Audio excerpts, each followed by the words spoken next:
నమస్తే, welcome to I news. మహాభారతంలో అర్జునుడి గాంధీవం ఎంత శక్తివంతమైనదో అదే పేరుతో భారతదేశం సృష్టించిన అస్త్రం అదే గాంధీవ. భారత రక్షణ రంగం చరిత్రలో ఇదొక సంచలనం. మన గగనతనంలో శత్రువులకు కంటికి కనిపించని మృత్యు. అవును, భారతదేశంకు చెందిన అత్యాధునిక అస్త్ర MK3 క్షిపణిని ఇప్పుడు గాంధీవ అని పిలుస్తున్నారు. ఇది మామూలు క్షిపణి కాదు. కంటికి కనిపించిన దూరంలో ఉన్న శత్రువులను కూడా తునాతునకలు చేయగల beyond visual range A2 air missile. దీని వెనుకున్న సాంకేతికత అత్యంత అద్భుతం. Solid fuel detector ramjet SFDR టెక్నాలజీతో పనిచేసే ఈ క్షిపణి గాలిలోని ఆక్సిజన్ ను వాడుకుంటుంది. అందుకే ఇది మరింత వేగంగా, తేలికగా, ప్రమాదకరంగా ఉంటుంది. దీని వేగం గంటకు మాక్ 4.5 కంటే ఎక్కువ. పరిధి ఏకంగా 340 కిలోమీటర్లు.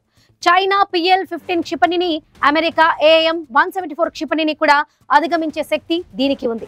గాంధీవ అనేది కేవలం ఒక ఆయుధం కాదు, ఇది మన ఆత్మ నిర్భర్ భారత్ ఆశయాలకు ప్రతీక. శత్రువుల ఫైటర్ జెట్లు, బాంబర్లు, అలాగే వారి కీలకమైన AWACS విమానాలను కూడా ఇది లక్ష్యంగా చేసుకోగలదు.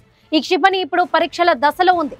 త్వరలో సుఖోయ్ 30 MKI తేజస్ వంటి మన ఫైటర్ జెట్లతో ఇది యుద్ధ రంగంలోకి దిగనుంది.